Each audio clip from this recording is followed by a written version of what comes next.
सनातन board बनाना है तो आज चाहे भूखा रहना पड़े, प्यासा रहना पड़े, हमें हमारा कार्य सिद्ध करके जाना है, पूर्ण सिद्ध करके जाना है।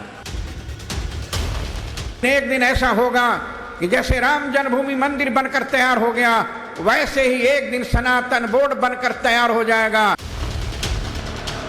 वो संविधान के तहत सनातन बोर्ड बनवा के रहेंगे, कृष्ण जन्मभूमि का निर्माण करा के रहेंगे, अपनी बहन बेटियों को बचाने का कार्य करा के रहेंगे, और ये अधिकार कोई माई कलाल हमसे छीन नहीं सकता।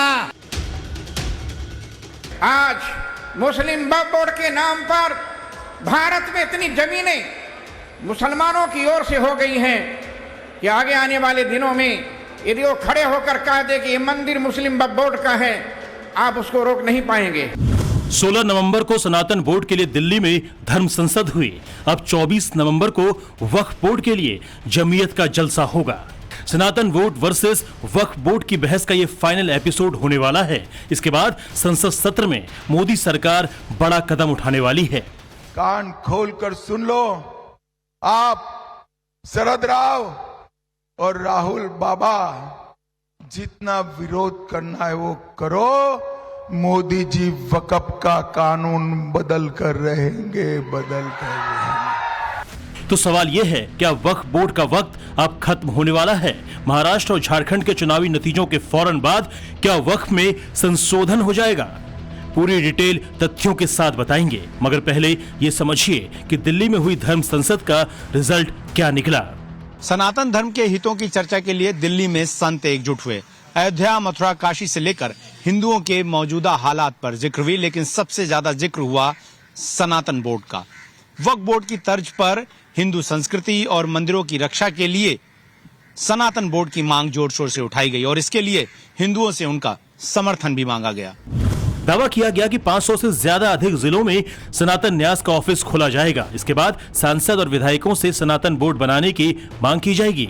जो भी समर्थन आएगा उस पर प्रयागराज में अगले साल होने वाली चौथी धर्म संसद में विचार किया जाएगा। सनातन बोर्ड के समर्थन में आवाज उठाते हुए संतों ने वक्फ बोर्ड के खात्मे की वकालत की। विश्व के किसी देश में मुस्लिम वक्फ बोर्ड नहीं है, भारत में क्यों? भारत में मुस्लिम वक्फ बोर्ड क्यों? मैं निवेदन करना चाहता हूं, विश्व के किसी देश में ये कानून नहीं है, लेकिन भारत में ऐसा कानून क्यों आया कि जल्दी से जल्दी मुस्लिम वक्फ बोर्ड को खत्म करके सनातन बोर्ड के गठन करें और सनातन बोर्ड के माध्यम से समाज की रक्षा का संकल्प लें। जब तक हम लोग इस संकल्प को पूरा नहीं करते हैं, तब तक हम लोगों का यह आंदोलन चलता रहेगा। या तो वक्फ बोर्ड मिटा के रहेंगे अथवा सनातन बोर्ड।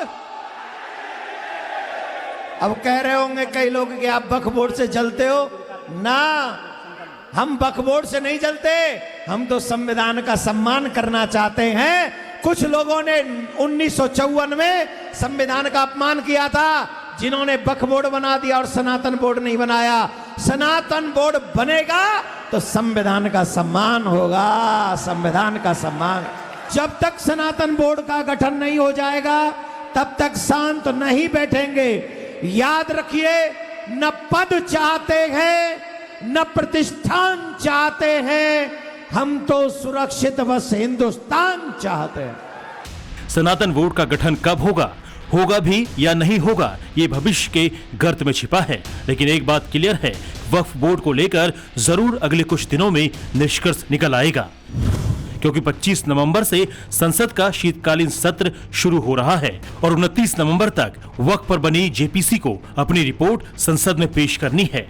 इस रिपोर्ट को सामने लाने से पहले कमेटी देश के अलग अलग हिस्सों में घूम रही है। इसी कड़ी के तहत वक्फ संशोधन बिल पर बनी जेपीसी के अध्यक्ष जगदंबिका पाल महाराष्ट्र पहुंचे तो उनका स्वागत किया गया। गौर करने वाली बात यह है कि जगदंबिका पाल का सम्मान करने वालों में मुस्लिम वर्ग से जुड़े लोगों की संख्या ज्यादा थी। मैं अभी थाने में एक बार सिंधे जी के क्षेत्र में था, जो नजारा यहाँ का है, जिस तरह के हमारे साथ रहमान साहब हैं, जबरदस्त तिवारी जी थे, हमारे साथ शरीफ साहब हैं, हमारे साथ निसार साहब हैं, ये सब लोग वहां थे। परवल नगर है, वहां भी बड़ी तादाद में इटवा के, डुमरियागंज के लोग हैं, भावपुर के हैं, भदोखर के हैं, पिपरी के हैं, पटखौली के थे। वहां भी इसी तरह का जलसा था। जगदम्बिका पाल महाराष्ट्र में महायुति के उम्मीदवारों के चुनाव प्रचार के लिए पहुंचे थे, लेकिन उनके भव्य स्वागत की वजह उनका वक्फ बोर्ड में सुधारों के लिए बनाई गई कमेटी से जुड़ा होना है। इससे पहले वो कर्नाटक के उन किसानों से भी मुलाकात की थी जिनकी जमीन को वक्फ बोर्ड ने अपनी संपत्ति घोषित कर दिया था। इस दौरान उन्हें विपक्षी सांसदों का सपोर्ट भी नहीं मिला। ये अलग बात है कि इससे उनकी रिपोर्ट पर कोई खास असर नहीं पड़ने वाला है। जैसे ही जेपीसी संसद में अपनी रिपोर्ट पेश करेगी, बहुत संभव है मोदी सरकार उस संकल्प को पूरा करने की तरफ एक कदम बढ़ा देगी, जिसका ऐलान देश के गृह मंत्री महाराष्ट्र और झारखंड में कर चुके हैं। कर्नाटक में वहां के वक्फ बोर्ड ने सारे के सारे गांव वक्फ की संपत्ति घोषित किया।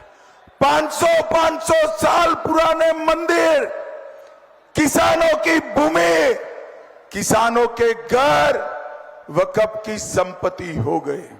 ये वक्फ का कानून बदलना चाहिए या नहीं बदलना चाहिए? जोर से बोलो, बदलना चाहिए या नहीं बदलना चाहिए? मैं बताकर जाता हूं, इनको विरोध करने दो।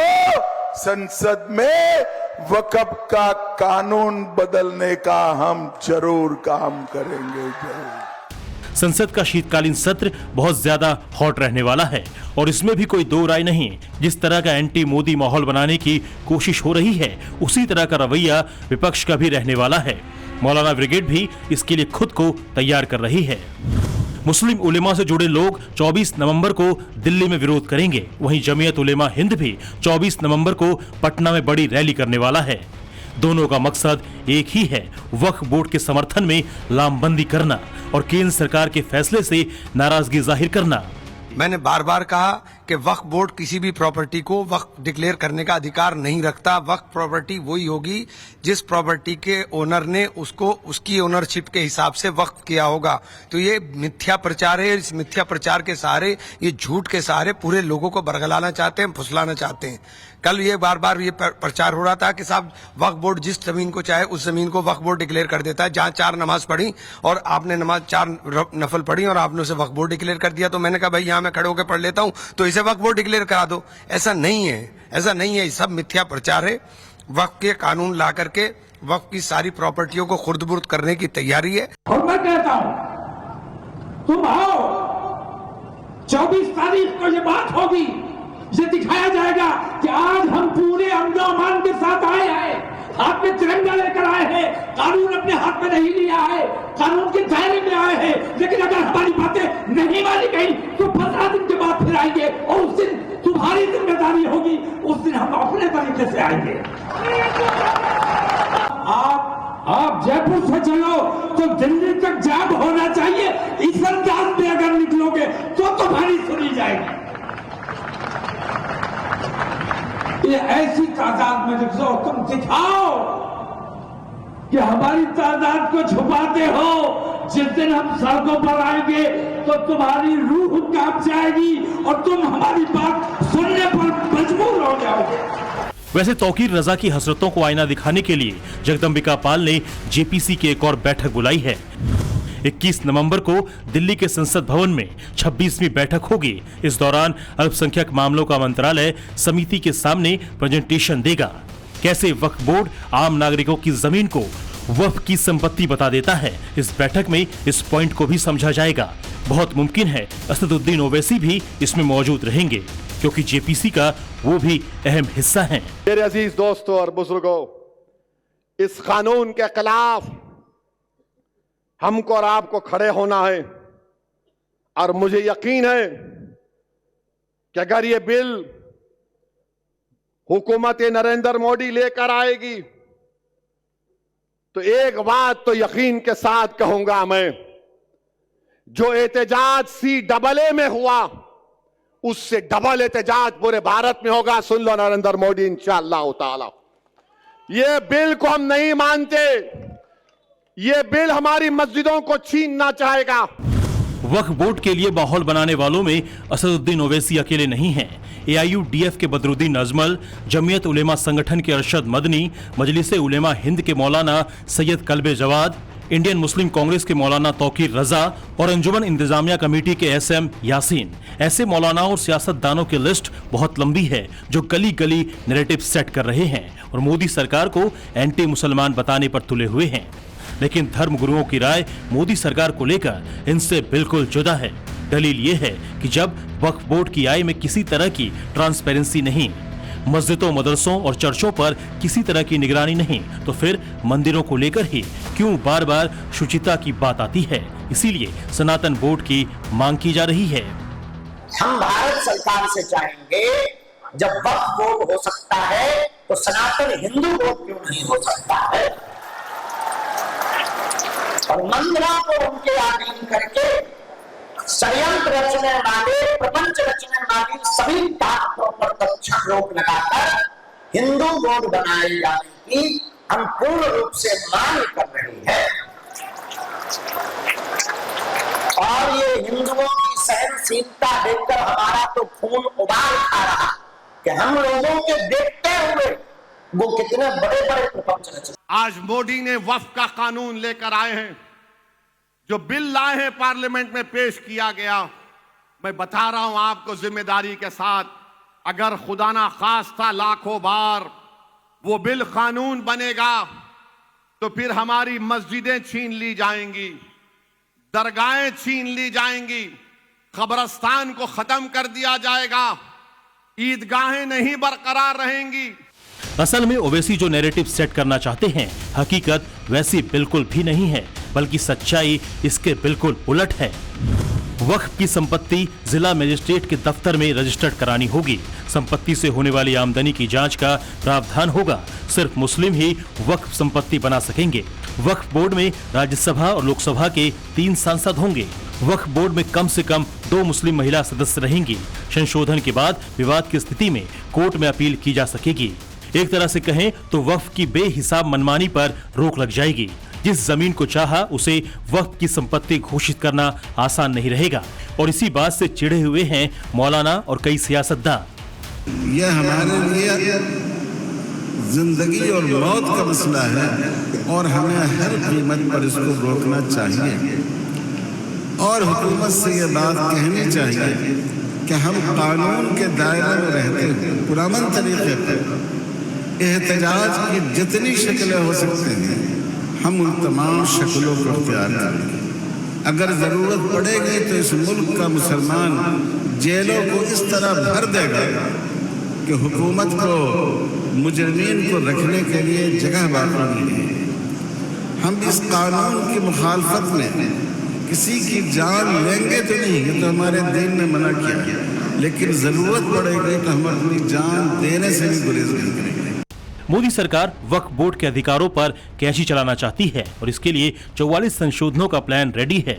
माना जा रहा है कि ये बदलाव JPC की रिपोर्ट पर भी आधारित होंगे, जिसमें करीब 150 अलग अलग संगठनों की राय भी शामिल है। मोदी सरकार को संसद में संशोधन पर किसका साथ मिलेगा और किसका नहीं, ये अभी से तय माना जा रहा है। वक्त कैसा बना, आदमी मर गया, उसका गैस सब हो गया, तो उनको ऐसा लगता है कि मेरी प्रॉपर्टी का कुछ हिस्सा गरीब मुसलमानों के लिए जाना चाहिए, उनके शिक्षा के लिए, बेवा औरतों के लिए, गरीब लोगों के लिए जाना चाहिए, ऐसा उनको लगा। ऐसे लोगों ने वो प्रॉपर्टी दी है। सब देखा वो, उसके ऊपर सरकार क्यों अधिकार मानती है? क्या जरूरत है? उनको करने दो ना। ऐसे क्या एक ट्रस्ट है क्या? हिंदुओं के बहुत सारे ट्रस्ट हैं, वहां भी बड़े पैमाने पे ये है, तो उसका क्या करेंगे? ऐसा ये जानबूझ के मुसलमानों को तकलीफ देना, इतना ही उनका काम है। तो वक्फ पर नई तारीख लिखी जानी है और इसके लिए इंतजार बस चंद दिनों का रह गया है। वक्फ बोर्ड में किसी तरह का बदलाव ना हो, इसके लिए उलेमा और जमीयत गली गली घूम रही है। हालांकि धर्म संसद की डिमांड ने नई बहस को नया जन्म दे दिया है। सरकार की रणनीति से अलग वक्फ बोर्ड को पूरी तरह से खत्म करने की अपील कर दी है। Bureau report, times now, Navbharat.